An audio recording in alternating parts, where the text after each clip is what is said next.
Let me bring in now two strategists for more. Republican John Feary, of course, and Democrat Steve McMahon. John, you first. This is an interesting development now. You've got two outsiders. Bernie Sanders still in the field right now, at least for a while, saying that Hillary Clinton and the Democrats better get their act together because Donald Trump's going to steal their lunch if they don't move on the issue of economic nationalism and trade deals. On the other hand, you've got Trump out there selling it out there harder than ever. I think it's his strong suit, kicking the butt out of the U.S. Chamber of Commerce, which is fair with me because he makes some good points about who those guys look out for. I think his populist message, if he gets away from the ethnic crap, and there's no better word for it, going after people because of their parents' backgrounds, and gets back to this economic message, I think he gets back onto the Brexit vote. He starts to exploit the same feelings that a lot of those Brits had when they voted to get out of Europe. Your thoughts? Well, listen, Trump's message is very, very powerful politically. 60% of Republican voters do not like these trade dealers. They don't like the open trade. They don't like free trade. They want to do something different. And so it's very politically popular. From a policy perspective, and I think this is what a lot of the Republican leaders are worried about, is it probably doesn't work very well. You don't want to go into protectionism because it will actually slow down the economy and more people lose their jobs. I mean, we do have unemployment at 4.7%, so we're not going completely down the tubes. What do you say to the guy up in Scranton or Erie where they see all their friends have left town? The only people left are working in judgeships or lawyers or doctors, except for the professions. There's no jobs in those towns anymore. People have left, and people are from those parts of the country anymore. They're not there anymore.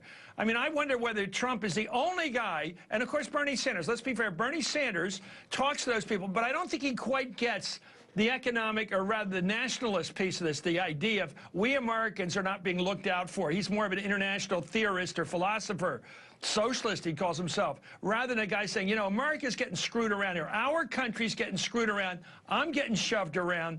We got to shove back. Well, I think that's right, Chris. And I also think if you talk about, for example, the steel industry, I mean, China is dumping steel all over the world, and it's putting Americans out of work, and has been for quite a while. I mean, if we don't do something about that, our steel industry is going to go down the tubes. So Trump has got that message exactly for those people in Pennsylvania and Ohio and Michigan who really rely on the steel industry, Indiana. You know, so I think that message is politically works very well for him. Let's talk about the other barrel of his attack going up to Trump, and then we'll get the Democrats' response here. Yesterday, Donald Trump said we should wage a more vicious campaign against the terror groups. Let's watch. We have to be so strong. We have to fight so viciously and violently because we're dealing with violent people, vicious people. And, you know, we have laws to uphold. We have laws. They don't have laws. So we can't do waterboarding. But they can do chopping off heads, drowning people in steel cages. They can do whatever they want to do. And, you know, they eat dinner like us. Can you imagine them sitting around the table or wherever they're eating their dinner, talking about the Americans don't do waterboarding and yet we chop off heads? They probably think we're weak, we're stupid, we don't know what we're doing, we have no leadership. You know, you have to fight fire with fire. Definitely, Steve, and you and I talk the same way when we're off the air. You know how regular people talk. Trump, whatever you think of him, and a lot of people I know don't like him at all, and there's good reason not to, he talks like a regular guy. He doesn't talk like he's at the Brookings Institution or the Council on Foreign Relations. He talks in the English language of Americans, and when he talks about the enemy sitting around laughing at us because we're not as tough as they are, whether they do it or not, and he has no idea what they're talking about at the dinner table in Kabul or in Istanbul or anywhere else. He doesn't know what they're talking about. But it sounds like a guy out on Route 40 at some place where they sell chops and it says cocktails in the window and they're drinking beer at the bar. This is the way people talk.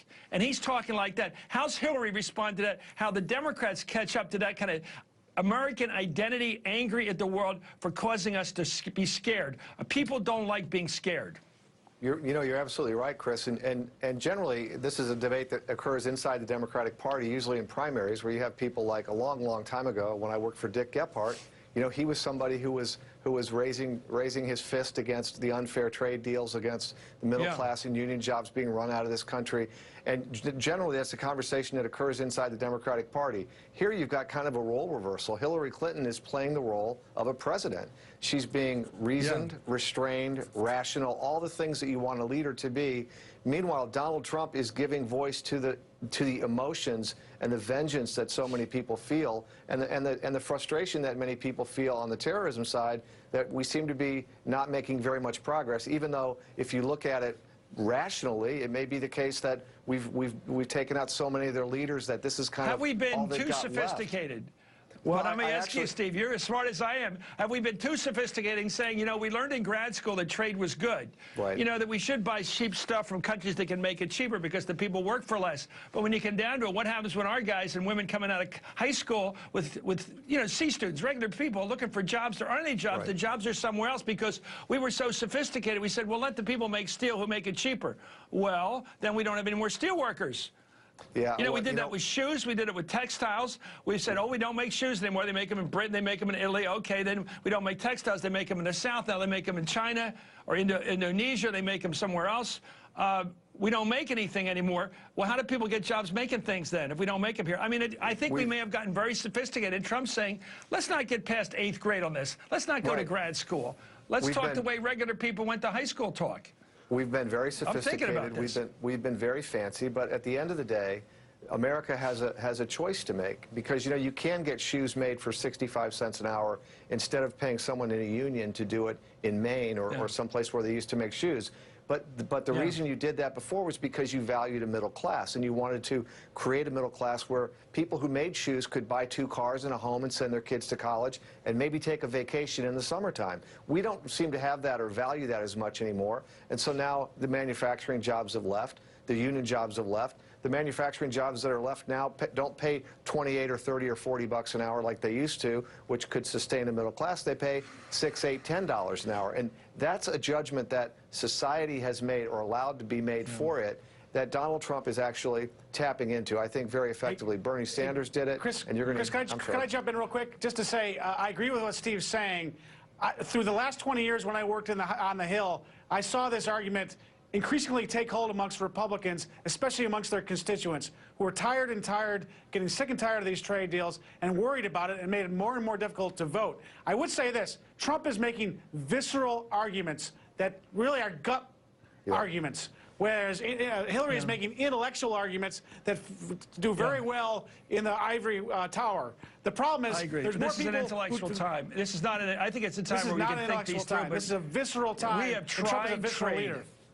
Yeah, the trouble is that Hillary Clinton is defending the way things we've been doing them. Try trade deals. Anyway, we'll see. Anyway, she said she's against this new TPP. We'll see. I think you guys are smart. I'll say that. I think you're smart. John Ferry and Steve McMahon, because that's where the fight is in the heart of a lot.